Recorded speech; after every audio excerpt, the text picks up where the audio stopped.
నిర్మల్ జిల్లా బోరిగాంలో బుద్ధ విగ్రహాన్ని ఏర్పాటు చేయాలంటూ చెలో బోరిగాం చేపట్టారు దళిత సంఘాల నేతలు. ముథోల్లోని బుద్ధ విహార్ నుంచి బోరిగాం బయలుదేరారు.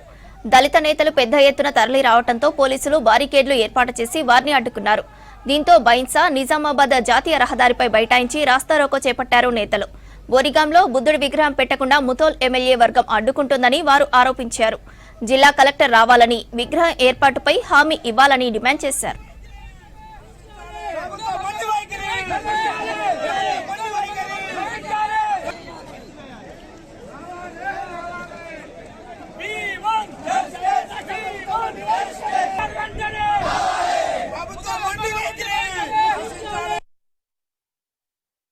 అధికారులకు తెలియజేసి మేము ఒక నిరసనగా మా గ్రామానికి పోతున్నాం. ఎక్కడైతే మమ్మల్ని అవమానపరిచారో, ఎక్కడైతే మమ్మల్ని దాడి చేశారో, ఎక్కడైతే మా ఆడపిల్లల్ని వేధించారో, ఎక్కడైతే మా బుద్ధిని ఎత్తుకెళ్ళిరో, ఎక్కడైతే మా బుద్ధిని ధ్వంసం చేసిరో, మా ఆత్మూర దెబ్బైన చోటికి మా వాళ్ళకి మేము స్వాతంత్రం తెలియడం కోసం, ధైర్యాన్ని చెప్పడం కోసం మేము వెళ్తున్నాం.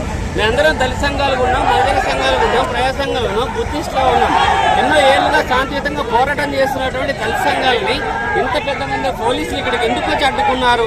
ఆ రోజు విగ్రహం పెట్టుకునేటప్పుడు ఇంత పెద్ద సంఖ్యలో పోలీసులు వచ్చి దాడి చేసిన వాళ్ళని తప్పించారు. మా వాళ్ళని మాత్రం చుట్టుముడి పక్క తీసుకెళ్లి అక్రమ కేసులు కూడా జైలు వేశారు. ఈ రోజు ఇక్కడికి వచ్చినటువంటి వాళ్ళు ఎవరు, ఎందుకు చాలా సమాచారం